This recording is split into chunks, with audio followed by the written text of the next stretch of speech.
The Atari 2600. Now get up to $30 in rebate offers plus a free pack.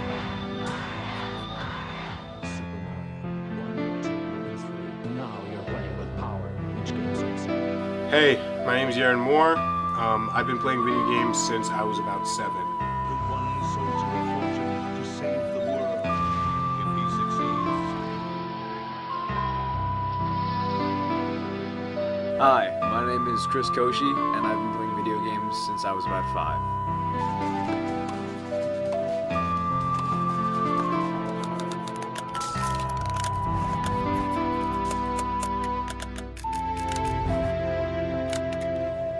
My name is Zach Koshi, and I've been playing video games since I was about 4.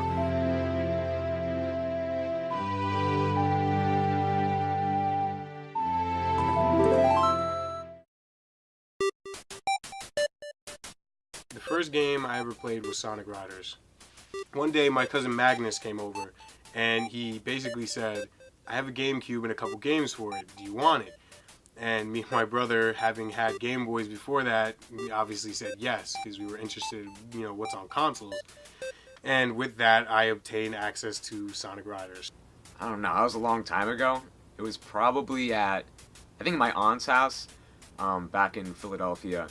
It was a big house, that's what I remember about it, but she had a GameCube, and that was, I think, me and my brother's, first foray into video games. What they had for it was Monkey Ball, Super Monkey Ball, I remember that, and Mario Kart. My first experience playing games, it was probably at my house, but the first time I can remember though, it was outside, and it was a really sunny day, and I was with my older brother, and he had just gotten a Game Boy for Christmas. It was one of the newer ones, and he was playing, and I remember watching him. And I didn't really hang out with my older brother a lot, but when I watched him play, I was like, dang, I want to play that too. And so we would trade it off between the two of us, and we just spent a good hour playing together. That was the first thing I can remember really about video games. The only other person I played with, really, was this kid John Moore. He's like my best. I've known him all my life.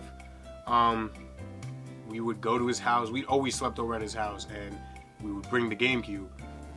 And it was funny because he's bad at any type of racing game. Sonic Riders is a racing game. So me and my brother would easily destroy him every time we played him. Mario Kart, of course, everyone had. Double Dash, the definitive version, I believe. We would play, I think it was Bob on Blast. Maybe that's not what it was called. That might be the name of the Mario 64 level. That might not be right. The first console that I really owned, me myself, was probably the Wii U.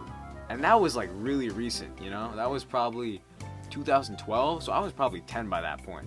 But I feel to me that was the most memorable because it was the first home console that was pretty much only mine. Every game on there was mine, every save file was mine, it was my progress. And even though it was just mine, it felt like now I could invite my brothers in and it was our shared experience. Before it was them inviting me in and I was the friend being brought in. But now, I was the one inviting people in. I was the second generation. I was creating my own community with these new consoles. So it really added a whole new layer to just going beyond a family connection. The Wii U was really something special to me. The first video game console I had was, I think, the Game Boy. I'm going to be saying I think it a lot because I'm not really sure, but I'm pretty sure it was the Game Boy. Me and my brothers each got a Game Boy, and we each got our own game for it, or each got our own cartridge. So I think I got Mario & Luigi Superstar Saga, a great RPG. I didn't even know what an RPG was back then. All I knew was that it was a Mario game, and I always wanted to play that. So yeah, that was my experience with the Game Boy. And there it is. There's the Game Boy. Nintendo Game Boy Advance SP. Oh damn. There it is. This is probably what a lot of people watching this, people my age, started on. This and the DS. Now I remember. I used to take this and my DS to soccer games because my brother, he played travel soccer, and I remember that one of the other sisters of kids on his team had this pencil case full of other DS games and Game Boy games, and that's when I got introduced to my first DS game, and that was New Super Mario Bros. And that was a game changer for sure. I remember there was this like multiplayer mode where you could like connect your DS wirelessly to someone else's. And my neighbor had the game. And so I went over and I was like, hey man, you know, there's these games you can play. I've never played them before. You should try it out. You want to verse me? That was a game we played a lot with our neighbor Sean. I remember he'd come over every day And then, you know, secretly though, I'd been practicing, you know, and had become a master. So, you know, I get to his doorstep and we're playing, and it was just like destruction, you know, we had no chance. And he was like, what's happening? And I'm like, well, I guess it's beginner's luck, you know? And it was so funny to me, and you know, it's kind of a jerk thing to do. I was just a little kid. But that was one of my favorite moments, just playing games on his porch and just destroying him. And it added like, you know, hanging out with friends is fun, but when you've got something to pour yourself into, that competition, it's like going out and playing basketball with someone, you know, one-on-one, you know? It builds that heat, that intensity. And then when you put the game down, you know, your friendship's all the better. So it was really one of those fun moments. After about, what was it like? It was like 5th grade. We moved to Regency, and there was this kid there that I met named Adam Levine, and he basically liked Sonic just as much as us. And naturally, I kind of was drawn to him because, I mean, when I walked in his room, he had numerous Sonic posters all over the room, and I was like, I'm obsessed with that. Why wouldn't I be attracted to that? And almost, you know, every other day, pretty much, I went to his house, and that's when I was introduced to like all the other Sonic games out there. And there's actually a video I recorded with Adam, and it was us on top of a hill, and the name of the video was Sonic Spins. Hello, this is YouTube. This is Boba Fett 913 showing you Sonic Spins with Fat Biscuit as Tails. And what we did was we would put our hoods on, and we all had matching colors of Sonic characters, Sonic, Tails, Knuckles, and we would put our hoods on and roll down hills, basically implying that we were rolling like Sonic characters do in Sonic games. Rock and roll! That's just how obsessed we were with it.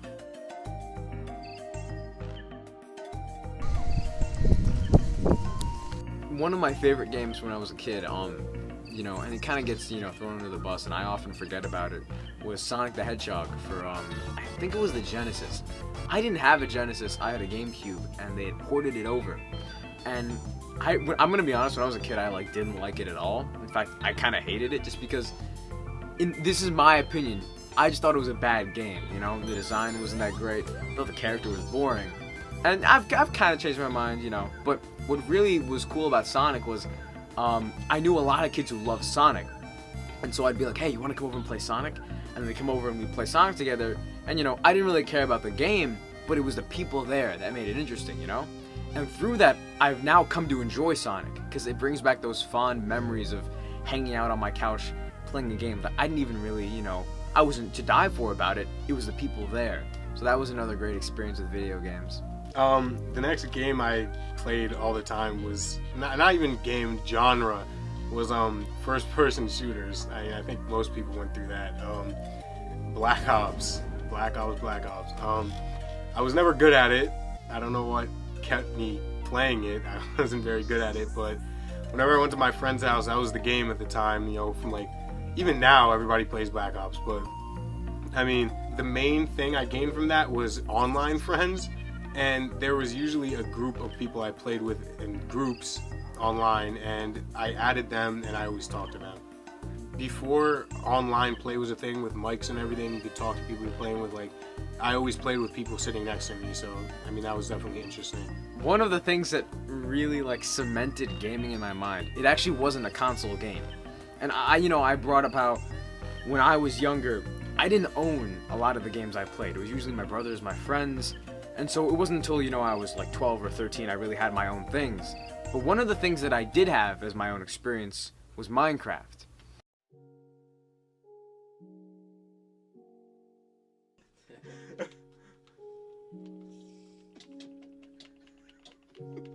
Chris, what are you doing? And Minecraft, you know, sure, you know, nowadays it gets a lot of bad press, you know. It's like, oh, little kids play Minecraft. Well, back in 2010, I was a little kid. And, you know, I'd just been playing console games my whole life. So fast forward a year, Minecraft comes out. And everyone's talking about it, everyone's playing it. And my brother shows me. And, you know, he's like, look, you can pick up the dirt and place it. And the Wii Motion thing, that was crazy. But being able to break anything in an indestructible world and then place it down somewhere else and use that to create environments around you, that was mind-blowing. That was truly like the pinnacle of gaming for me. In Minecraft, you can join online servers if you put in a code. And when I found this out, I was like, well, why have I not been doing that? And immediately, all my friends who played Minecraft were like, oh yeah, come and join us on this server. And now all of a sudden we've got, you know, we have people like me, you know, who sit at home and just play console games. I've got my brother, I've got Sean, I've got kids from school, kids I don't even know. We're all online playing together on these massively online servers. And now all of a sudden it's like we're all there together, you know? All of our little Minecraft people, stick figures are walking around picking up dirt and placing it. You know, the simplest thing is now this game connecting people from all across the world. And people from, you know, the early 2000s, much older than me, talk about other, you know, games like World of Warcraft and, you know, I've heard people talk about Halo. All those online games, they really connect people. For me, Minecraft was my Halo. It was the game that I was first introduced to with the online multiplayer, and I met so many people that way who I'm still friends with to this day. So that's what Minecraft did for me. It's definitely one of the greats, along there with all the console games. Nowadays, what I mostly find myself playing is fighting games, and I think the competitive aspect from first-person shooters is what brought me over to that, because I love competing. In fighting games, that's all it is. It's competing. It's you and another person. Whoever wins, wins. It's pure skill. The fighting game I play the most at the moment is Dragon Ball FighterZ.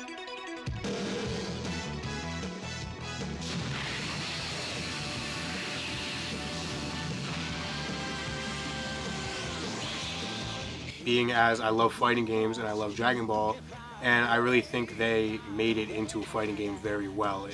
I love everything about it. I love how flashy it is. I love all the supers, how they're references from the show, and they just did it very well overall. Another one I really like is Skullgirls. It's a little bit older, but due to that there's a smaller community, and I came across a Discord. Discord is like a community of gamers, and depending on what game they like, they make a group, and they can send codes and or post them, and you can join. So you can talk to people who have the same passion you have game-wise.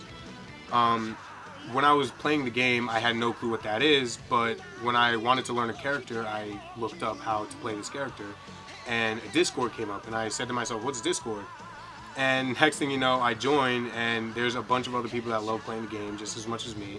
That's one plus. I learned how to play the character I wanted. That's another plus. And it just added to the whole social aspect of it.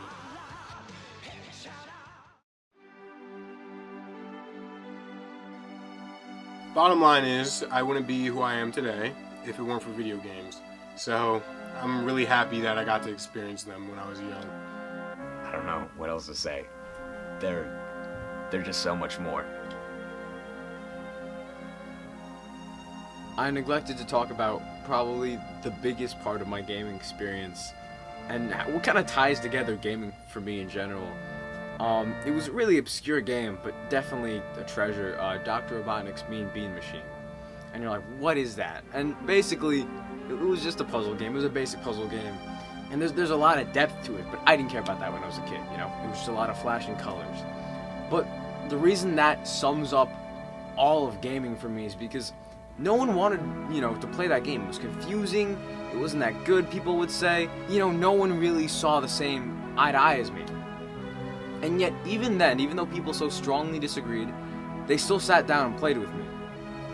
And it reminded me of how I didn't like Sonic, but people, you know, wanted to play Sonic with me, so I would buckle down and play with them. All these differences that we had with each other, you know, differences in taste, in opinion, and just background and what we thought was entertaining, it didn't matter. It wasn't so much the video game that mattered. It was the fact that someone wanted to play Mean Bean with me. And I think that's what makes video games special, that there's things like Mean Bean out there where it's just a placeholder. It's a placeholder for a friendship and for memories, because, you know, those memories, I have a lot of them, but what's cool about them is they keep coming. I keep making more and more every day. I can keep going back and playing Mean Bean with my friends.